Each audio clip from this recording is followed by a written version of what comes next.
I know what you're doing.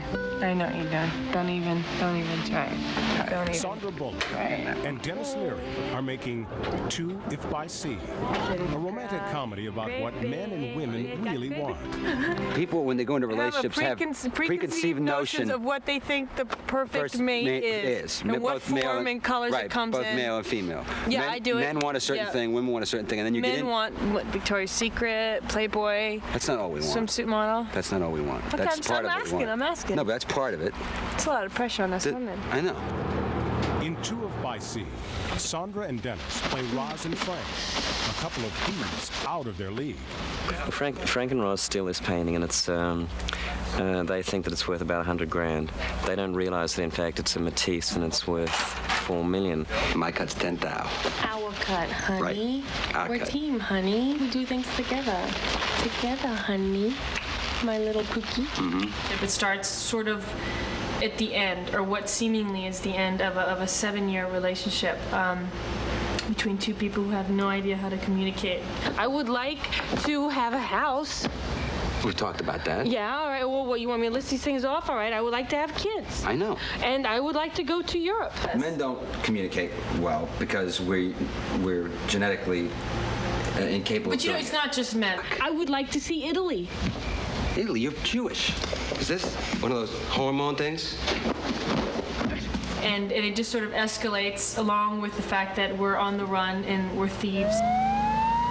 What is wrong with you? You know what's wrong, Frank? This requires a plan, all right? This is big time. I planned it. Oh, yeah, like Homer Simpson, you planned it. He once again has promised to do something which he reneges on and as always, and screws it up.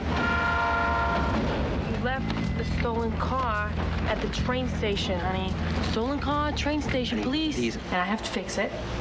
And Sometimes the best way to do something is do the most obvious thing right out in the open, in broad daylight, right under their noses, and people don't even pick up on it. Oh, okay then.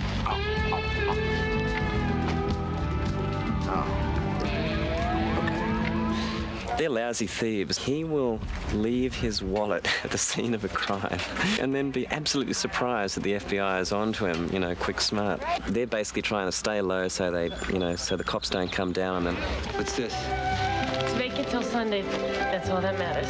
Man, this place is a gold mine. she's never been exposed to anything like where they are now. The people, the sort of alternate lifestyles, the different ways of living. I'm open. Well, what do you mean? You know, I have openness. Open to what? You know, ideas, new experiences, things like that.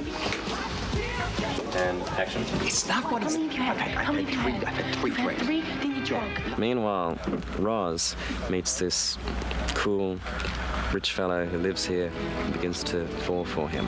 And that then precipitates Frank basically trying to win the heart of his girl back. I think you're the sexiest woman I've ever met. You don't get out much, do you? I think that women tend to idealize things and want everything idealized, and guys tend to be a little bit more realistic, and then guys have... idealized? I don't understand. I think that women have an idealized idea of romance, and then guys bring them down to the guy level. Do you really like this guy, or is it money, or what? I don't know, Frank. He talks to me. He just talks to me. He talks to me. He listens to me. He tells me how he feels. You never, ever talk to me. She said everything the way she knows how to say it in order to get Frank to do what she wants to do. And Frank has dealt with it in the only way that he knows how. But she's not clearly saying it for Frank to understand in the Frank language, and Frank doesn't speak her language. So you know what I'm wondering? I'm sitting here wondering, what do you have planned for the next 7 years? I rest my case, all right? He's actually totally in love with her, and then he takes her for granted, like a lot of guys do. And he also realizes that he could lose her, and that's like a big thing for him. I knew how to make you mine. Where'd you learn how to fish?